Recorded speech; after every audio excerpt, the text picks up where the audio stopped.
Hey guys, it's been a while. I was on vacation for like over a week and a Caribbean cruise type thing with my wife, aka my character modeler. So, yeah, that's where I was. Sorry I wasn't responding to your guys' messages, but there's like no Wi-Fi on the ship, and I probably wouldn't have anyway because it's vacation. So, back into it. What were we doing? I know I wrote some notes on what I wanted to do here. Let's see. Oh yeah, I wanted to have the enemy attack the player in some way. That's all I got written down, so I don't really know exactly how I'm going to do this. So let's just get started and see what I can make happen here. So I know I have a Blackboard event that I kind of started. So if I go into here, BT enemy, okay. So we have the Blackboard, we have this, we have that. So I have moved to base right now, and the other thing I want is to attack.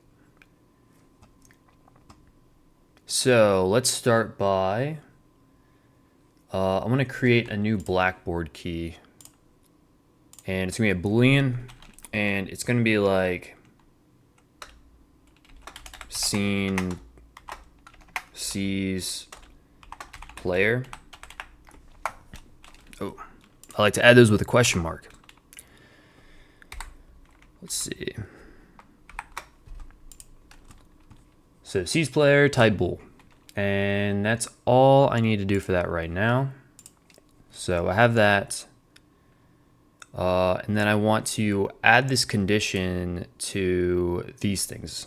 So on these things, I want to add Blackboard decorator, and I want to add the condition to this and this one. So let's add a decorator to this as well. And what this is going to do, it's going to switch between these two. So like, let me just show. So the key query is going to be, is not set if it's moving to the base, it's going to be not set. And then it's going to be the sees player. Because if it's not seeing the player, we want it to move to the base. And if it does see the player, is set, yeah. If it does see the player, we want to attack the player in some certain way.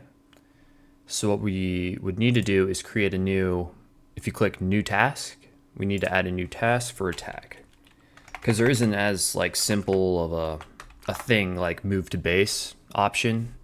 So we need to create our own task, which you can do, which is pretty cool. All right, so BTT, I don't know what I want to call it, like attack, player, whatever.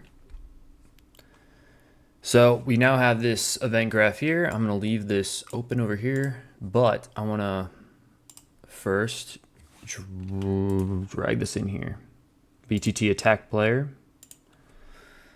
Make sure it's saved. All right. I just follow instructions. And there we go. So that is now there. I think that's all we need to do for that right now.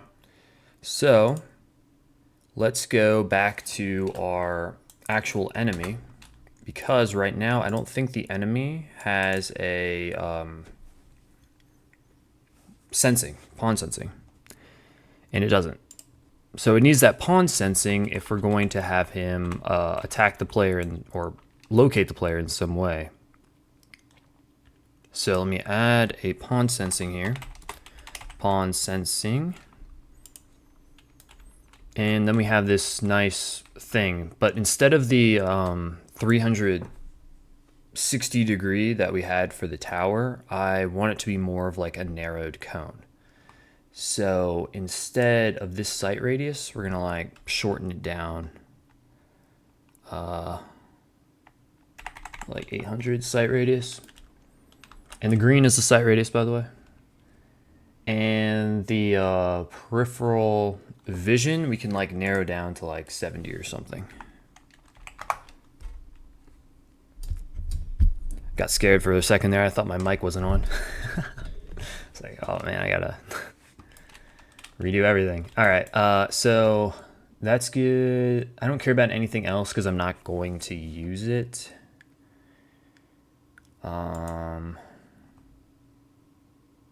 Yeah, that should all be fine. So now we see down here, we have these options here, and what we want to do is have on see pawn. So click that, and it just pops up in the graph here. For the pawn sensing, we want it to sense the BP third person character, right? Yeah, BP third person character.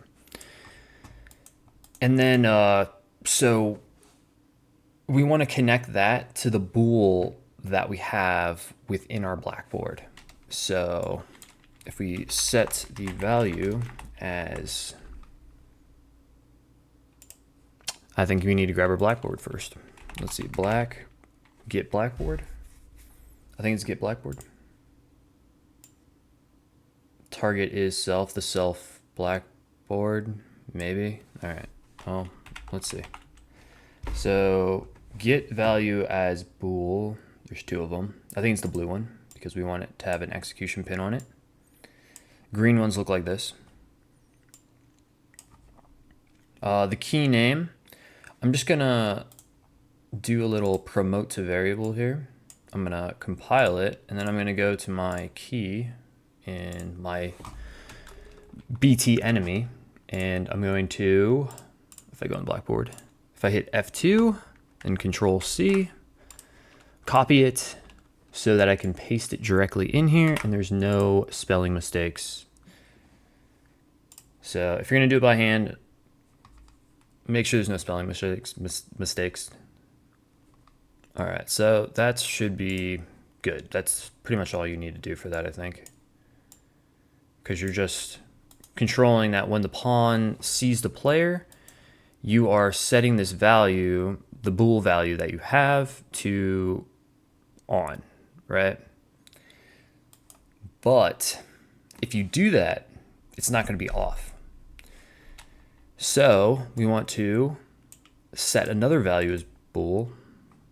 Let me just highlight this because we're just using these same things, and we're going to just have it as an off, right? So if I do it like this, if I connect this directly, there's not going to be any wait time in between. So I'm just going to start a delay here. There might be another way to do this, but it seems pretty simple. Delay, and I'm going to add like a 2-second delay on that.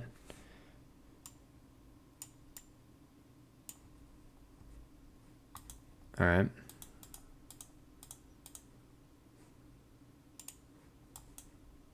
That looks fine. All right, cool. So now we need to go in here. Let's see. I think all this should be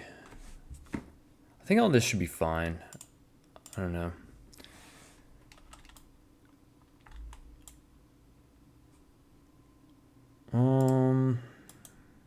How do I want to do this? So there's a few ways I could probably do this. I could have him like go for like a swinging attack thing, but then I'd have to go into like Mixamo and I have to add all these animations and blah, blah, blah, blah, blah, blah. So I might just be lazy.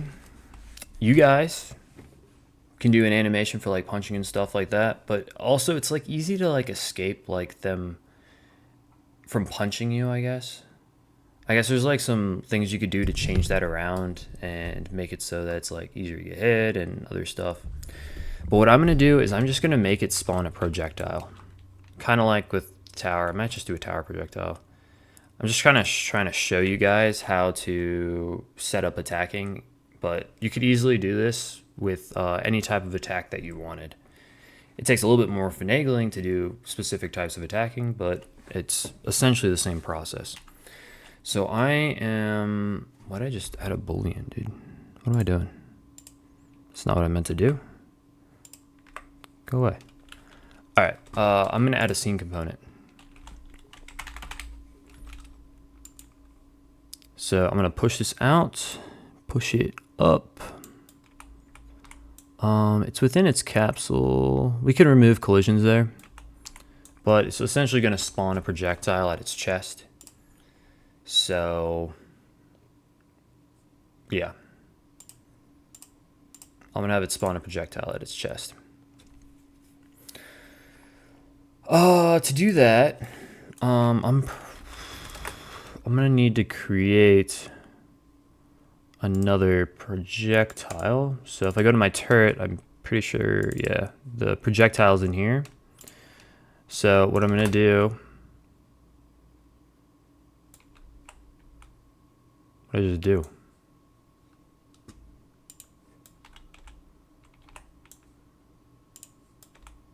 Oh, okay.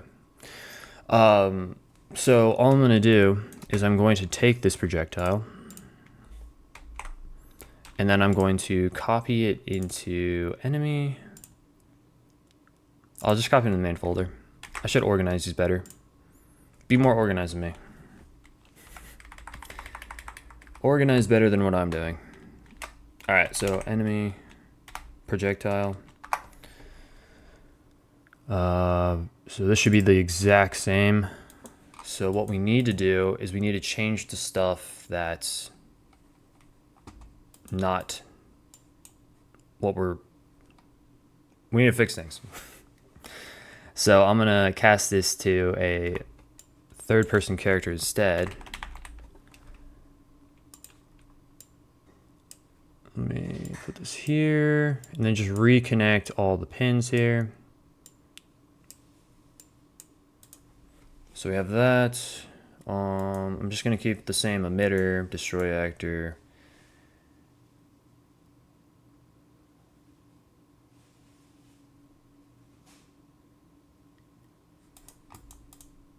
I wonder.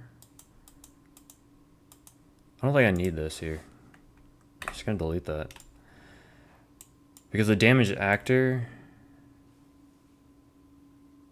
Well, I mean, I guess it's gonna be me for this. Maybe if you're doing a multiplayer game, you would need to get the specific actor. That would make sense to me. Okay, well, anyway, don't need that for this. So we have that.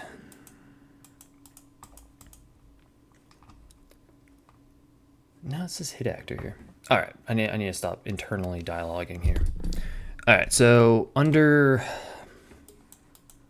this, I don't think I really want a homing target component thing. Oh, by the way, if you want the projectile to kind of like follow you in a different way here, let's see. So actually, you could do this with the tower.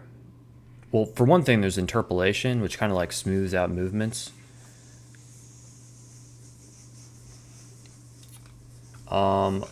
Sprinklers just went off. Let's see. But also, there should be an option for,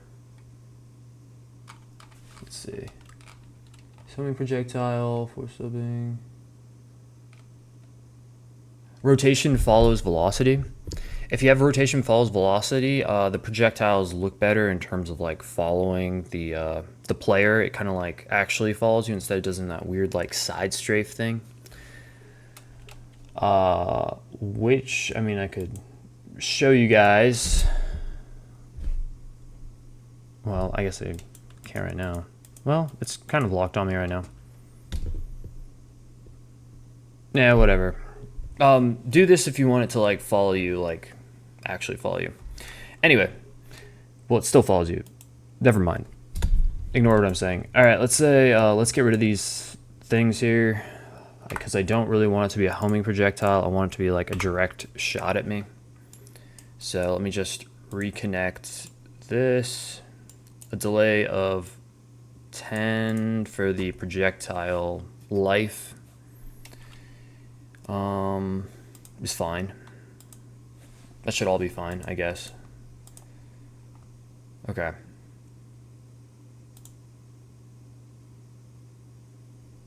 Yes. Okay, so I did that, but if I now play it, it's not going to move anywhere because it doesn't have any initial velocity now.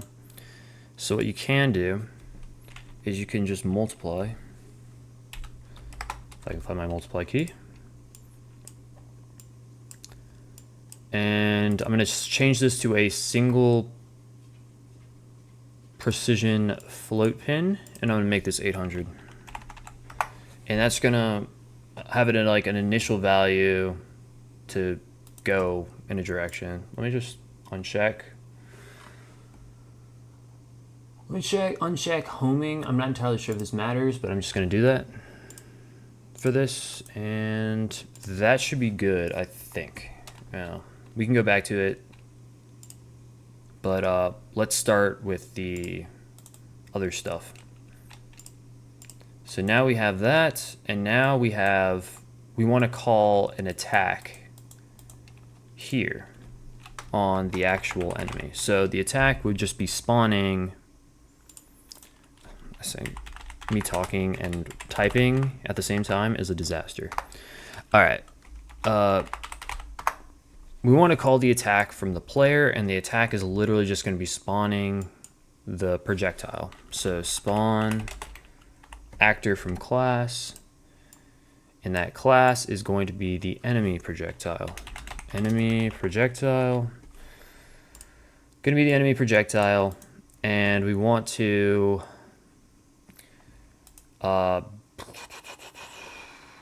from the scene component is where we want to spawn it. So get world location. Yeah. Oh, get world transform will just give me all the stuff. So it just matches, and I don't have to split it. And the target is going to be the player, which I can just do this because I already have it here. Let me just do this.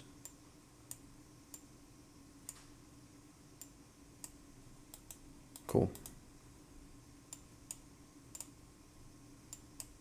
And that's your target. Compile, save, and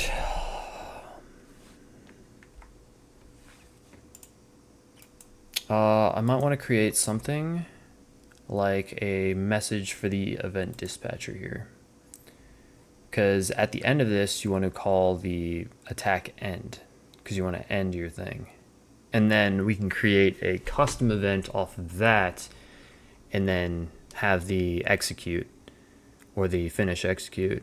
So sorry, just thinking out loud. So I'm creating a new thing. So let's just do like end. What am I doing? All right, whatever. End attack. End attack. So I want to now call this.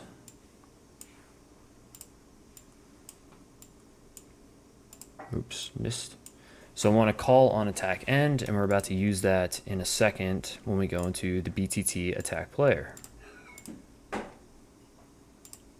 So that's done. Let's go in here.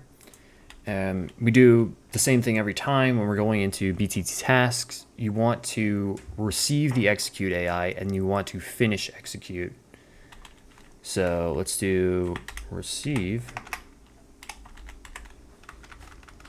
Okay.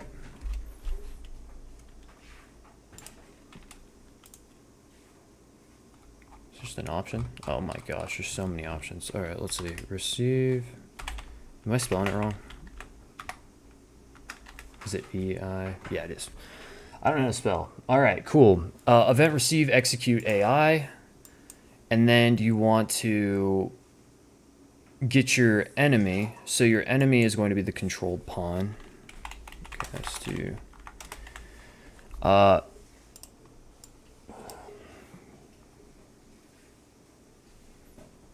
I could have done that better, but let's just do it like this for now. And then we want to call attack off of this, because that is a function of the BP enemy.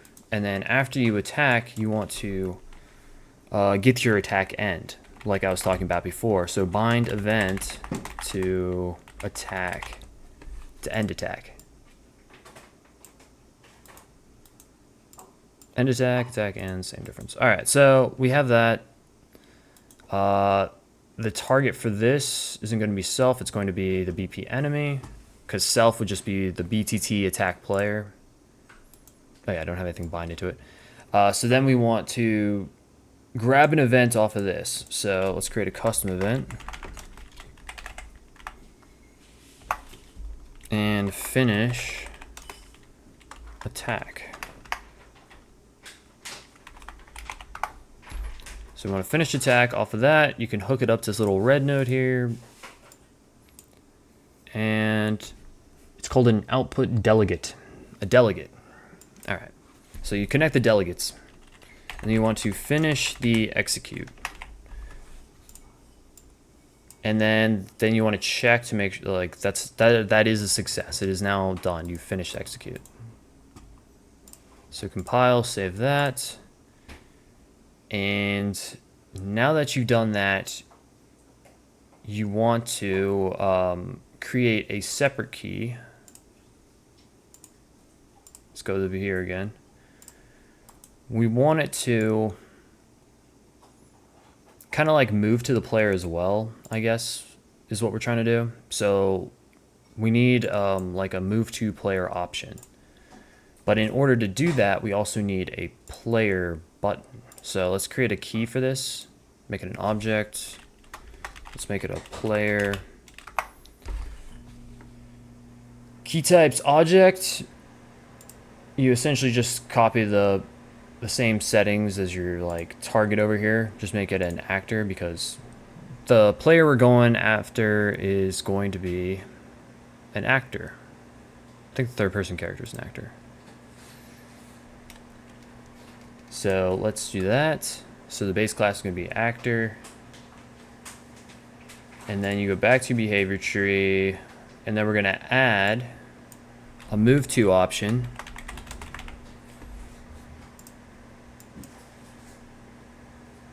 And it's going to be the player. So it's going to be moving to the player. So I guess we can rename this if we want to. This doesn't really matter. So move to player.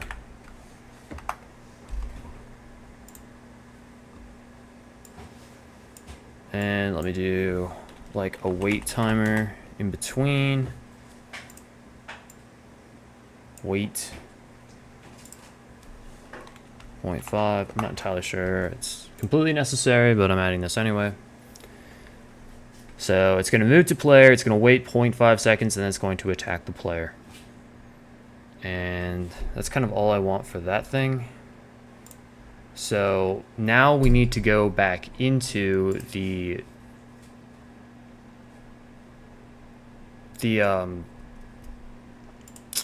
what is it called? The AIC enemy. And remember how we created this first key? Well, now we gotta actually redo everything here. Because I need to rename this to, I'm gonna rename this to target, because we're gonna have multiple keys now. We're gonna have two keys. So we're gonna do it the exact same way.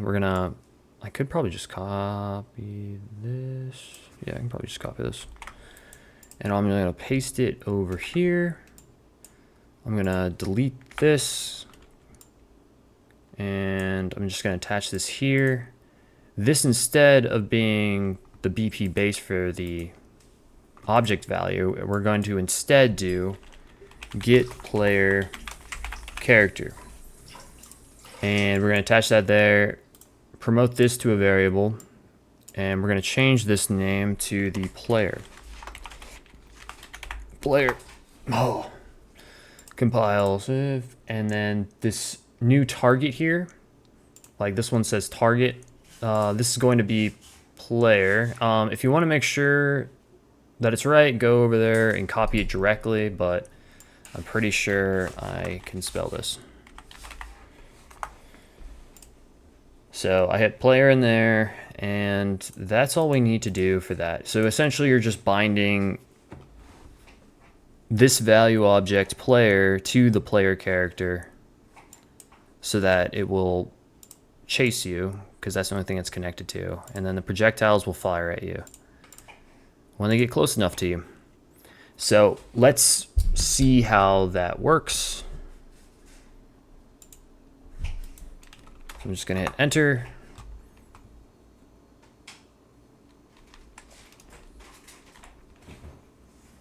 And then if I get close enough, I don't know how close 800 is.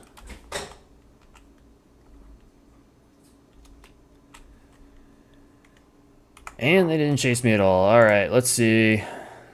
Let's see, I've got no idea.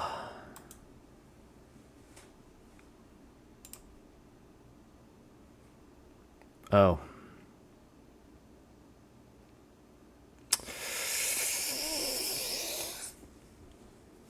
All right. Observer aborts, self. And over here, self.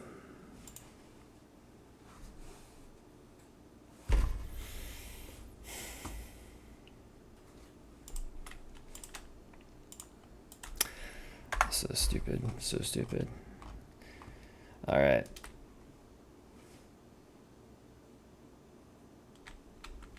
Yeah, of course. All right, and oh my gosh, I have him walk right up into me.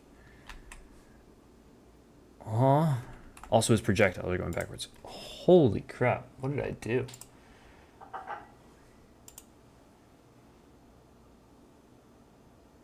Let me go to enemy projectile. Let's see. Homing is like 0 acceleration there.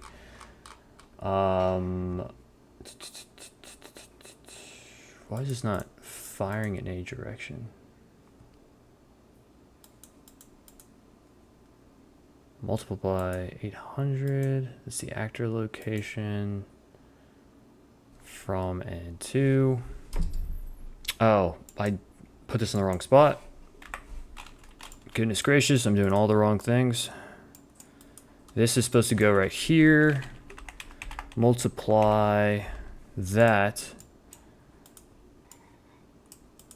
by 800 on this side. Do the exact same thing we did.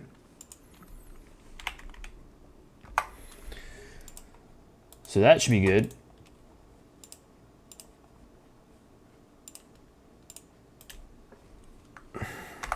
There's something else. Oh yeah, the enemy got like super close to me. Let's change the acceptable radius of how far away they are. I don't know how far I should make this. Like 300. How close is 300?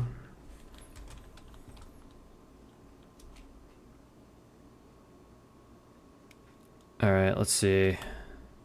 Oh, okay. Oop. Wait, let's make sure they can damage me. Yeah, they can damage me, and the projectile's going in direction, and voila, that was more difficult than it needed to be. It's always the small things. Yeah. My attention to detail was not there. All right. That's it. See you in the next one. Bye.